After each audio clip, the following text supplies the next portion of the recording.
Hi everyone, I hope you guys are well and keeping dry from this awful weather. So it's not been nice out there, has it?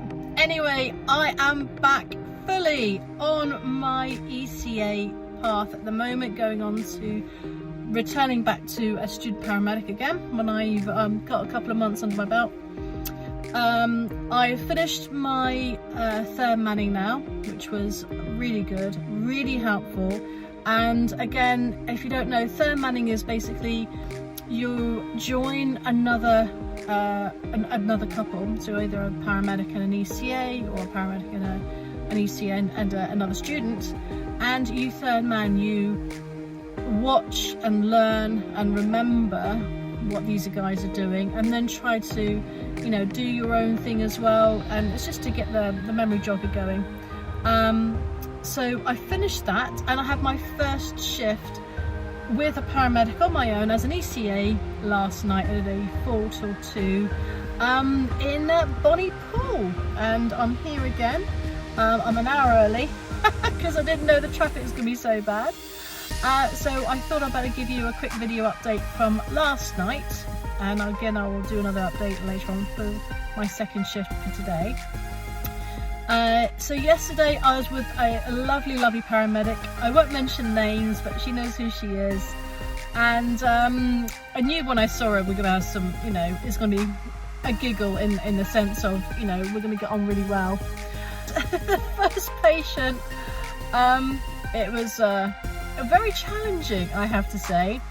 Now, do you remember a couple of videos back I talked about when I did my development day, and it was about combat resolution and how to protect yourself against people who, like little old grannies and things like that, hold onto your hand and they're like put your fingernails in, or like holding on to this and trying to let go. The other part of the combat resolution is not being in the situation if it becomes volatile, becomes dangerous to you, your crew member, or even another member of the public. That's kind of what happened yesterday. We got called to what we thought was ineffective breathing, I think, due to an overdose of drugs. So we were going there straight away thinking someone's going to be on the floor, and I was asking my paramedic on the way, you know, what would we need to do, what drugs would we need to sort of administer, depends on what drug they're taking. When we got there, it was in a, let's say, there's certain parts of the area that you may frequent, that you may know some of the good places and not so good places. And this particular road apparently was notorious, unbeknownst to me, because I've got absolutely no sense of direction at all. So to me, a road was a road, but this one wasn't particularly good, and this was a known address, or no, sorry, take that back. It wasn't a known address, it was just a known area, let's say, of people of less repute. I'll say that kindly. So we knocked the door, and the person who owned the house unlocked the door, which I thought was quite strange for somebody who were having a cat 1, which means we've got to be there within 8 minutes. We walked in, and straight away we saw that the house itself was in complete disarray. Broken things, furniture smashed, paraphernalia on the floor, so you've got to be careful. This is why you have to wear your boots that the trust gives you. Clothes everywhere. Yeah, lovely little dog. We went in and we heard screaming, shouting, a lot of swearing, that kind of made me blush a little bit. Basically this person had just been woken up by the owner of the house who they'd been staying with, and didn't like to be woken up and didn't want the ambulance to be there. Now, we have to have a duty of care in the way of, okay, they're breathing, they're obviously alive. Are they, you know, compos mentis enough to think, you know, we could go, or have they got anything which is causing a challenge to their behaviour, which causes them not to have capacity, you know, the old capacity thing again, the grey area that we talked about before. Anyway, this person had the capacity, and she showed it quite clearly. She had capacity, and after a little bit of sort of coaxing and say, look, we really just need to take a few tests and we'll get going, or however we were going to do this. She kind of went. She was verbally attacking and then physically abusing the owner, and so we had a real problem because we had a patient who wasn't a patient anymore in that sense, that she was alive and breathing, but we also had the owner of the house who had known about the behaviour, and we saw as a vulnerable adult, and it was a dangerous situation. And luckily, we've got now our little body cams. So my colleague had pressed it twice, now it's recording, and recorded everything, which is brilliant because that means it's protecting us and it's protecting the people in the house as well. Long story short, I think it was almost like a good cop, bad cop thing, because for some reason this very volatile, very nasty piece of work really liked me, and I think it's because I kept quiet and I just did, just asked her quick questions. Can I just take a little bit off your finger? Can I just take your pulse? Just little things like that.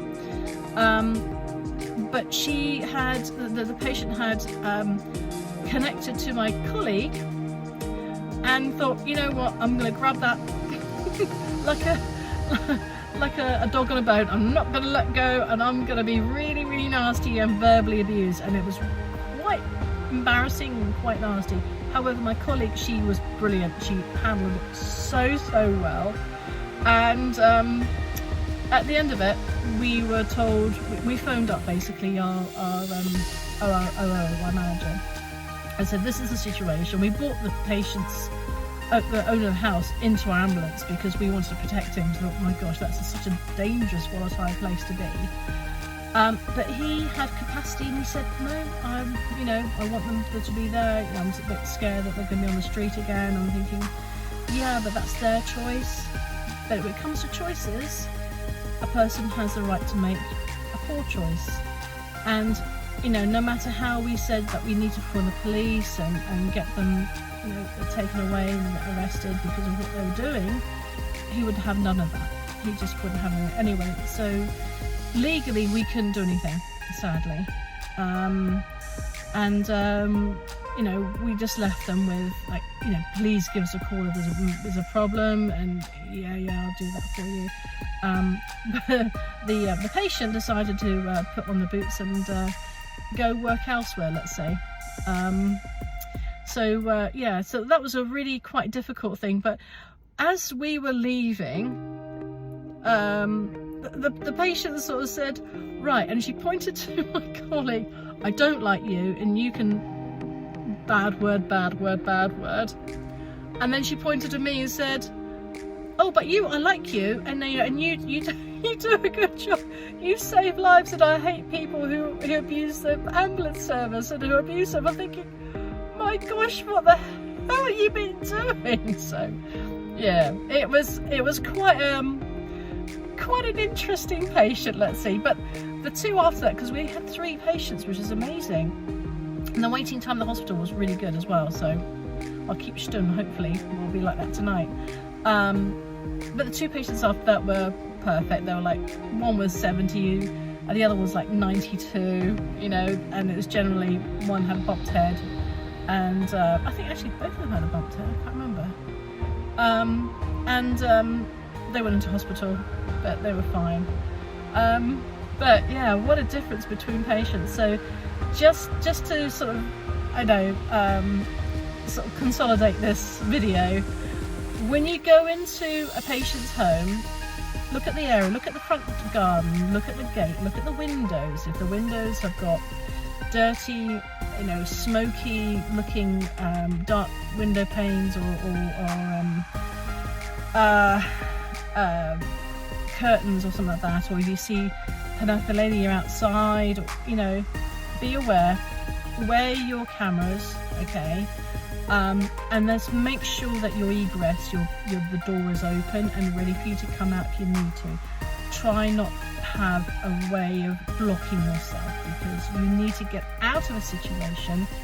If you can't help somebody for whatever reason, and the danger is to you, your patient, to you and your colleague, remember you have to look at scene, safety, and situation. Okay, in safety, if it's not safe, back out.